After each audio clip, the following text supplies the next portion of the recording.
Hello', এয়া চিকেনৰ এটা ৰেচিপি বনাইছোঁ। এয়াৰ ফ্ৰাইড বনাম, তন্দুৰী চিকেন নিচিনা বনাম। চিকেনখিনি মই এইটো কটাৰীৰে অকণমান ৰেপি লৈছোঁ মছলা সোমাবৰ কাৰণে।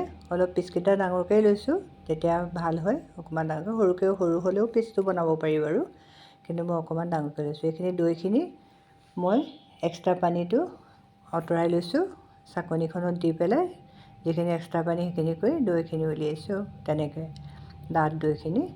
আৰু এতিয়া মই ইয়াতে নিমখ দিছোঁ, আৰু মছলা আপুনি নিমখ দিলোঁৱেই, মই হালধি, জিৰা গুড়ি, ধনিয়া গুড়ি, জলকীয়া গুড়ি, এইবোৰ সকলোবিলাক মছলা মই দিছোঁ। গৰম মছলাও দিছোঁ। এতিয়া অলপমান চয়া চচ দিছোঁ। চয়া চচ ইচ্ছাৰ কথা, দিলে নিদিলে আপোনালোকৰ নিজৰ ইচ্ছামতে দিব পাৰে। এতিয়া অলপ মই নেমু চেপি দিছোঁ তাতে। নেমু নিদি ভিনেগাৰ অকণমানো ইউজ কৰিব পাৰি, মই নেমুৱে দিছোঁ। ভালকৈ মছলাখিনি ভালকৈ চিকেনখিনিত সানি ল'ব লাগিব।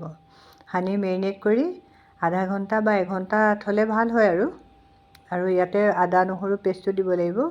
আদা নহৰু পেষ্টটো থাকি গৈছে যিহেতু, মই এতিয়া আদা নহৰু পেষ্ট দিম ইয়াতে। আৰু এইখিনি মেৰিনেট কৰি এঘণ্টা থৈ দিয়াৰ পিছত মই এয়াৰ ফ্ৰাইড 180 ডিগ্ৰীত মই 10 মিনিটকৈ দিছোঁ, আৰু 10 মিনিট হৈ যোৱাৰ পিছত চিকেনখিনি আকৌ উল্টাই আকৌ 10 মিনিট দিছোঁ। তাৰপিছত লাষ্টত 200ত দি পেলাই মই আৰু অকণমান 5 মিনিটমান দি দিছোঁ। চিকেনখিনি যেতিয়া হৈ গৈছে, সেয়া হৈ যোৱাৰ পিছত মই অলপমান ব্ৰাছতে বাটাৰ দি লগাই দিছোঁ ব্ৰাছে। এতিয়া এই যিখিনি মছলা থাকি গ'ল বাতিটোত, তাতে মই অলপমান পিঁয়াজ কাটি তাতে মই এয়াৰ ফ্ৰাইটোতে চিকেনৰ ওপৰতে দি দিছোঁ এয়া। আৰু পিঁয়াজখিনি দি বেছি দেৰি দিব নালাগে, 5 মিনিটমান দিলে হৈ যায়। এয়া হৈ গ'ল চিকেন পাই।